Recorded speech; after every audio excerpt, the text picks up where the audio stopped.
I'm Keith, and yes, it's Attack from Down Under. Today I'm doing a response video. It's to a video that was on the Off the Charts channel.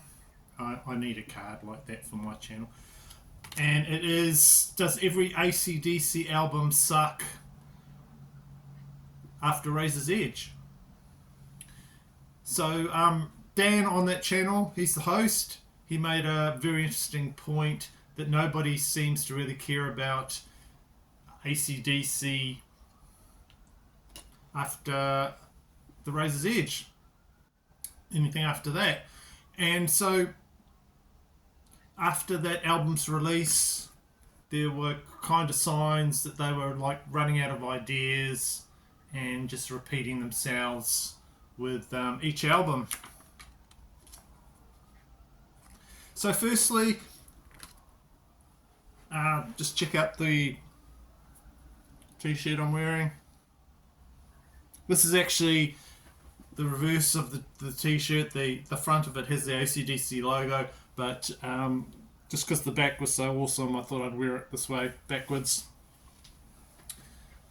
So there we go. Firstly, let's talk about what AC/DC means to me. The first album I can remember buying was in the 1980s, and it was Back in Black. This is the actual copy that I bought. I've kept it in good condition, and this thing, I have to say, is like turntable proof. I've had really bad turntables to play this on, and just everyone, this sounds fantastic on every turntable I've had when I put it on. Where we go, it's got some, yeah, it's got a nice inlay on there.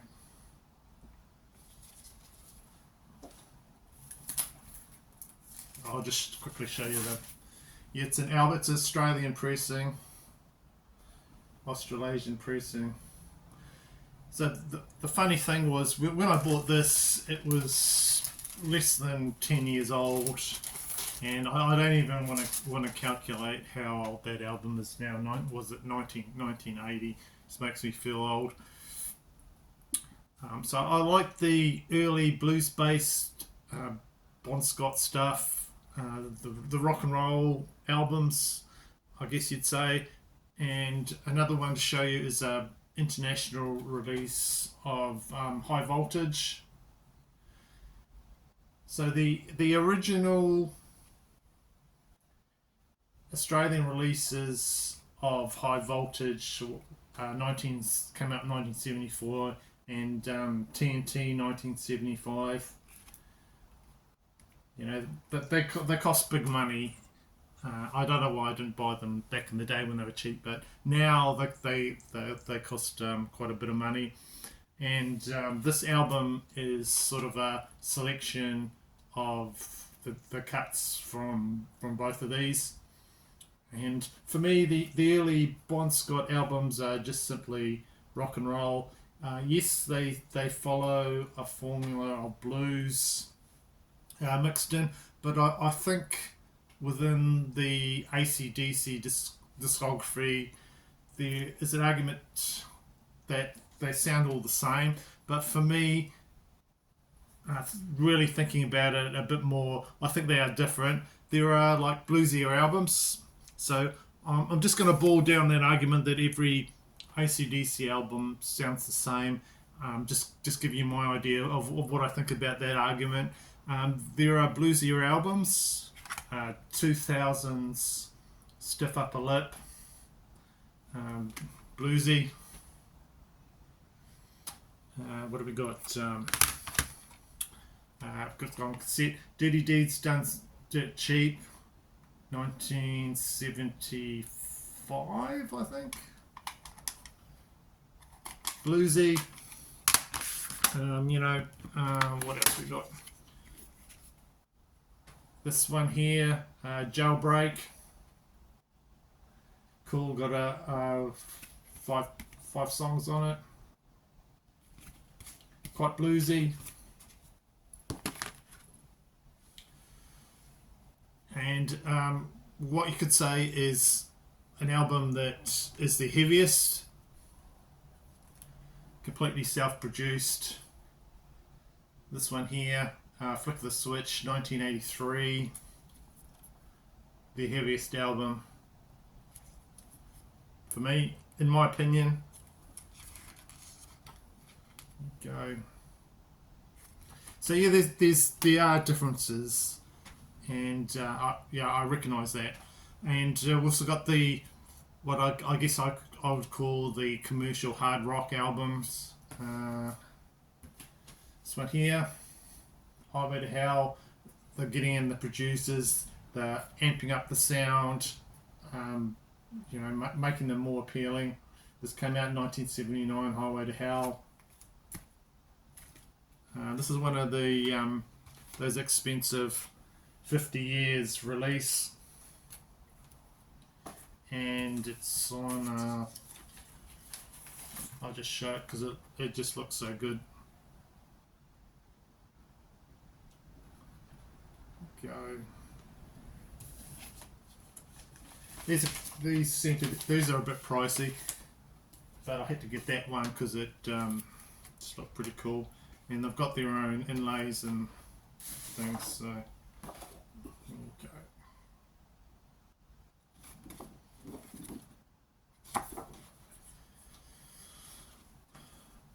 Another one is on the commercial hard rock albums is Ball Breaker. Came out in 1995. That's got a really good production sound to it. I tried to find it. It is in my collection, and I thought it was, but I couldn't find it to do this video. But yeah, that would be in there. So, do some albums suck after Razor's Edge? I do think yes, but I just can't give hate to every AC/DC album after Razor's Edge, so that's what made me decide to do this video. 1988, of course, just before Razor's Edge, we've got Blow Up Your Video. This one for me was relatively dull, although I really like the song That's the Way I Want to Rock and Roll. Yeah, this one. Yeah, Heat Seeker was a good single, but yeah, didn't set me alight too much. And then of course you've got coming back with 1990s, the Razor's Edge, and this gave them a real shot in the arm, very much in the same way that 1980s Back in Black did.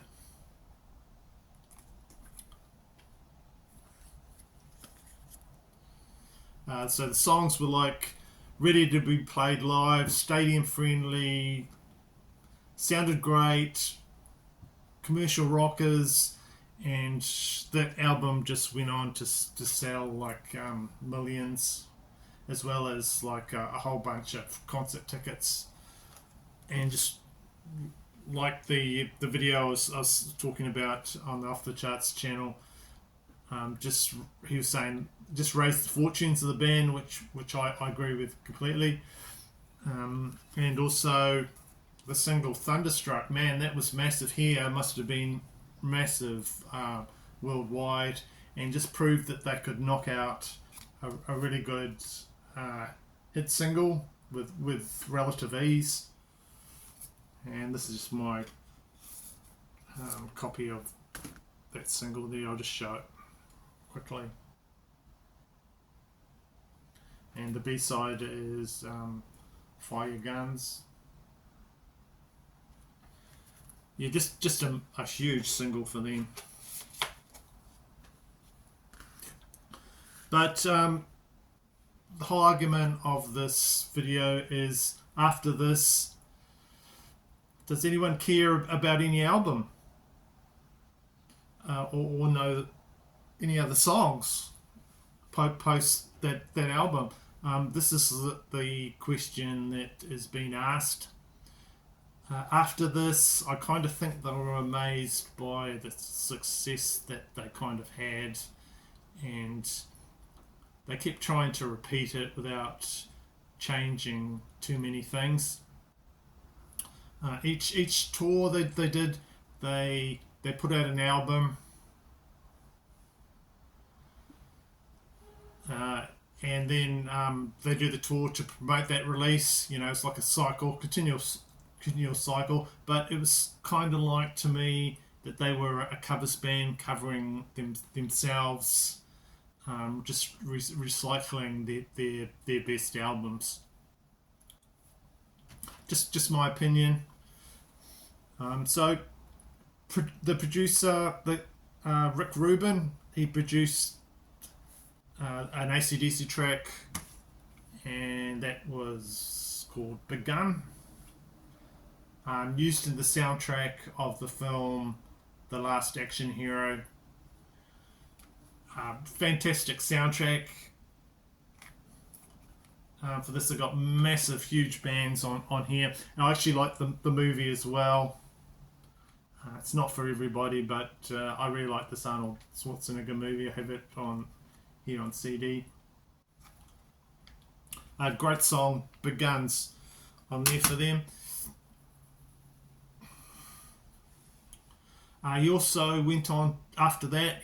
They got him to produce their next album, and that was Ball Breaker. Actually, that is one of the albums that of Brian Johnson albums that I do like. Absolutely does not suck for me, I have to say.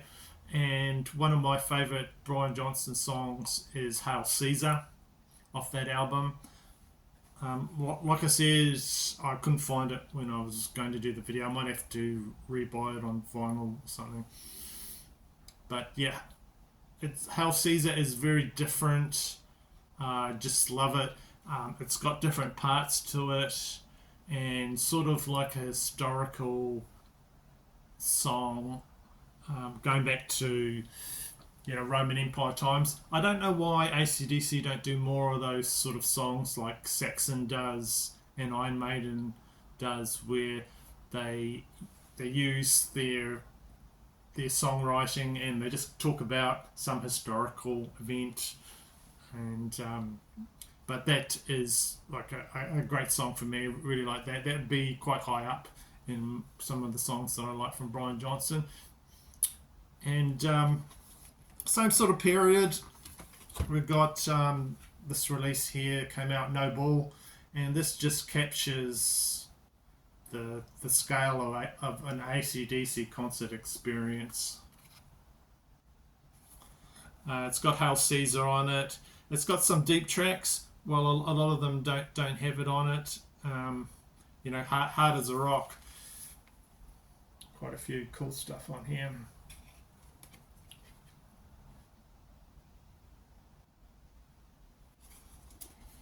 So, whatever you say about AC/DC, they sell tickets, they sell concert tickets, and they appeal massively across all age groups. My son, when he was getting into music, he had 3 CDs. 2 of them were AC/DC, and his uncle gave them to him, and straight away he likes AC/DC. It doesn't take much. So in concert, you got to say people only want to hear the classics, and in reality, the band really don't need to put out any more new songs. They could tour on their old hits that the casual listener loves. Even on this AC/DC CD here, there's no deep tracks. It's all the hits: Thunderstruck, Shoot to Thrill, Back in Black, Who Made Who, Heatseeker, The Jack, Money Talks, House Bells, Dirty Deeds. You know, and I guess if I was to see them in concert, those are kind of the songs that I'd want to hear. Then we got 2000 and coming out with Stiff Up the Lip. Not a hugely popular album with AC/DC fans, but just recaptures some of the raw blues flavour. And I did an album comparison of this on my channel not long ago. And it does sort of come across a bit old and stale. You know, we have heard it before. Yeah, it does kind of suck as a whole album. I think I rated the Motorhead album more highly than that, but it does have one or two songs that I still like. The title song, nothing wrong with that. And but yeah, probably not their best album. Then we got in the year 2008, we got Black Ice.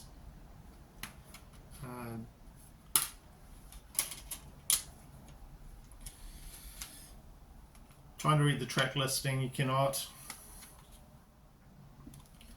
I think on the vinyl release, there's just a logo of the AC/DC logo on the front, but I've got the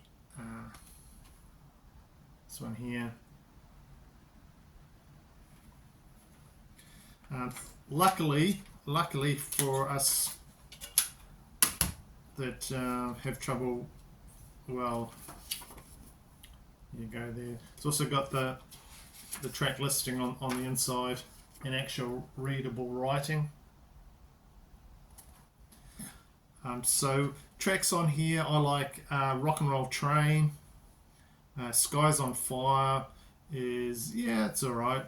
Don't particularly like Big Jack or some of the others. Decibel on this I do like, and Rock and Roll Dream's pretty good, and Black Ice is alright. But yeah, again, it suffers from having a couple tracks that are good, but then the rest of the album is like, yeah, I think I've heard kind of that stuff before.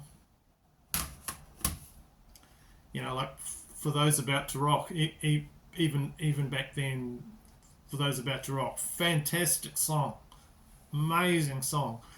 But then you go on and there's just not enough to make you listen to the whole album, in my opinion. Next album we've got 2000 and what is it? God, that's small again. Is it 14? Might be 14. I'm not sure.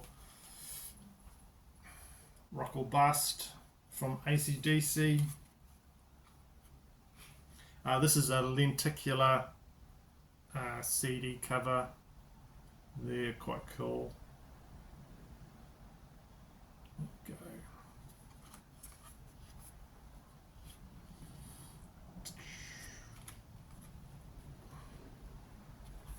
So tracks on here, the title track, Baptism of Fire's a good one, Emission Control, but yeah, doesn't blow me away. I'd have to say, yeah, kind of sucks, but you know, as a whole album, but it's got its couple songs. And then we're up to 2020 with AC/DC. This album, Power Age. Total surprise, I did not think they were putting out another album this late in their career after the death of Malcolm. And on there it's got, this one is for Mal.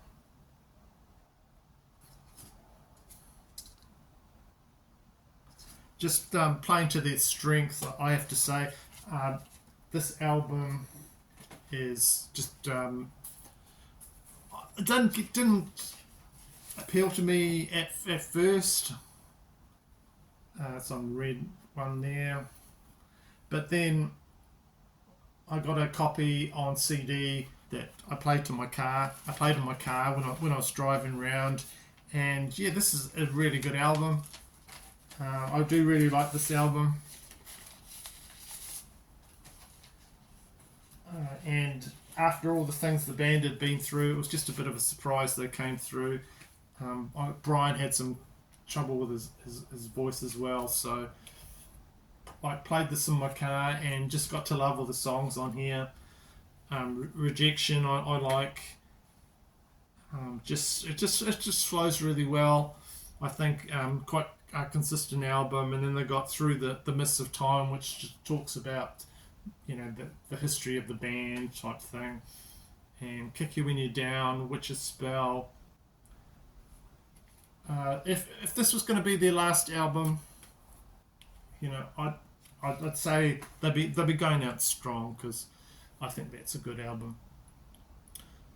So today, that is the end of my response to, does every AC/DC album suck after Razor's Edge? Just let me know in the comments if I'm completely off base or I'm just talking a lot of shite. What do you think about this? And watch Dan's original video. It's a great video.